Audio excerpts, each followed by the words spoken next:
চলমান কোটা সংস্কার আন্দোলনকে কেন্দ্র করে আইনশৃঙ্খলা পরিস্থিতি নিয়ন্ত্রণে ঢাকা, চট্টগ্রাম, বগুড়া ও রাজশাহীতে বর্ডার গার্ড বাংলাদেশ মোতায়েন করা হয়েছে।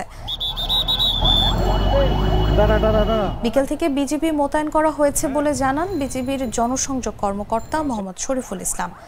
তিনি বলেন, সারা দেশের পরিস্থিতি নিয়ন্ত্রণে ঢাকা, চট্টগ্রাম, বগুড়া ও রাজশাহীতে বিজিবির সদস্য মোতায়েন করা হয়েছে। তবে কত সংখ্যক প্লাটুন মোতায়েন করা হয়েছে এখনো তা জানায়নি বিজিবি।